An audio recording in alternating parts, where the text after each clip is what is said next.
Joignez pour ce 8 septembre 2023, 22 Elul 5783. On a le plaisir, on est vendredi, de recevoir, comme tous les vendredis, Eli Korchia, le président du consistoire central israélite de France. Bonjour, bonjour président. Nicolas. Et bonjour Myriam, qui assiste à la chronique aujourd'hui. Elle est arrivée à 4h30 ce matin pour vous voir et puis pour écouter ce que vous avez à nous dire, puisque dimanche, il se passe quelque chose d'important. C'est la cérémonie des déportés de la Shoah à la grande synagogue de la Victoire. Une cérémonie dont on a vu un teaser, une bande-annonce circuler qui est préparée, écrite, un peu mise en scène par Steve Suissa. Exactement. Notamment, et qui aura lieu en présence des représentants, bien sûr, de la République française et des autorités religieuses. Et vous allez nous parler ce matin aussi, à côté des déportés, des enfants qui ont été cachés pendant... Les enfants cachés qui est le thème de cette cérémonie cette année, Nicolas. Effectivement, je voulais en parler ce matin, mettre cette cérémonie en avant, en exergue, parce que c'est une cérémonie importante dans l'année, dans notre calendrier événementiel. Elle a toujours lieu le dimanche avant le jour de l'an, avant Rosh Hashanah, à la synagogue de la Victoire comme cette année.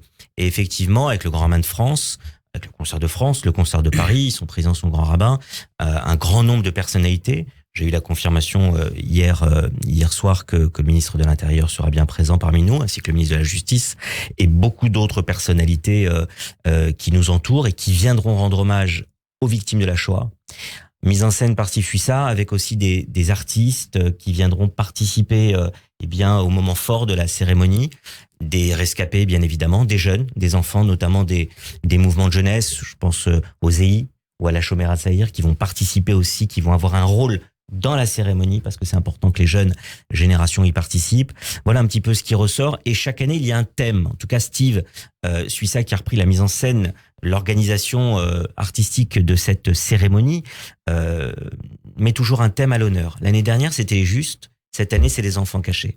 Et si on réfléchit bien, Nicolas, les justes et les enfants cachés, ce sont un petit peu les deux faces d'une même médaille. C'est-à-dire que il n'y aurait pas eu autant de juifs sauvés pendant la Seconde Guerre mondiale. Rappelons quand même que 76 000 juifs ont été déportés et assassinés dans les camps de la mort pendant la Seconde Guerre mondiale.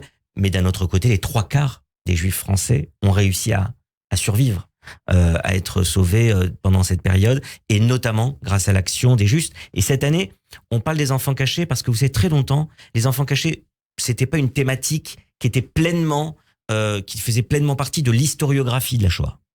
Et depuis 20 ans, 30 ans, avec des chercheurs, des enseignants, des historiens, je pense notamment au travail remarquable de Nathalie Zajde, il y a eu un travail qui a été fait sur le plan historique. Et aujourd'hui, les enfants cachés, ce ne sont pas que des histoires individuelles, c'est une thématique qui a été travaillée par les historiens, par les enseignants, notamment par rapport à comment on a survécu quand on est survivant de la Shoah, première, deuxième ou troisième génération.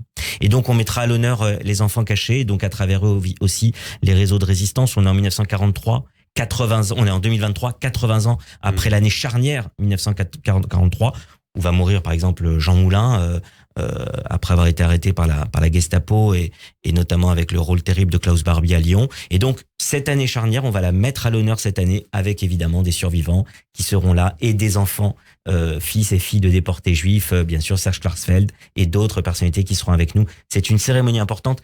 L'entrée est libre, elle est diffusée sur France 2. Synagogue de la Victoire. Voilà, diffusée sur France 2 pour celles et ceux qui ne pourraient pas être là. 10h40. Et pour les autres, venir à 10h à la Synagogue de la Victoire, s'inscrire, c'est très facile, on trouve partout le lien d'inscription, venir, qu'on soit le plus nombreux possible. Et évidemment, pour celles et ceux qui ne pourraient pas se déplacer, à 10h45 sur France 2, diffusion en direct.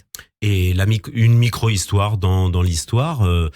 elle est personnelle. Ma maman avait 5 ans en 42. Elle est dans le livre d'Ivan Jablonka. Oui. Elle a détourné la police parce qu'il cherchait une famille juive et elle a dit qu'il n'y avait aucun juif ici, rue Désirée, dans le 20e arrondissement. Et elle avait 5 ans, née en 1937 et elle a fait ça en 42. Voilà, c'est le courage de beaucoup d'hommes et de femmes qui étaient là pour dire non à l'inhumanité. Et qui ont joué un rôle important. Et de petites filles, en l'occurrence, à cette époque-là.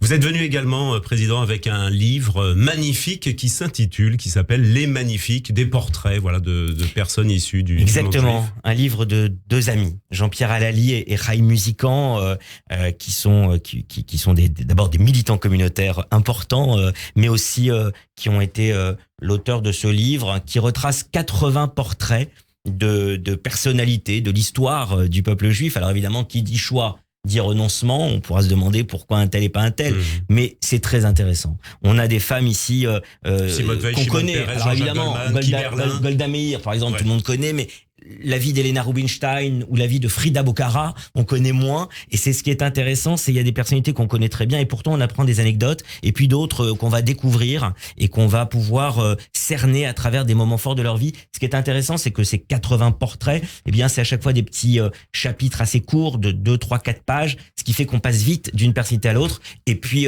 on brosse des centaines d'années puisqu'il y a des personnalités très anciennes. Je pense notamment à la KNA dont on parle ici, mais aussi des personnalités récentes comme évidemment des personnalités plus modernes, Sandrine Kiberlin ou Jean-Jacques Goldman ou Serge Gainsbourg, évidemment pour ne citer que. Donc et puis des personnalités politiques aussi importantes. Donc voilà, lire Les Magnifiques de Jean-Pierre Allali et Chaim Musican, un livre intéressant et passionnant à lire en ce moment. Et on fera à nouveau l'article, la pub dimanche matin lors de la matinale pour la cérémonie des déportés de dimanche matin à partir de 10h, la grande synagogue de la Victoire. Merci président Corchia.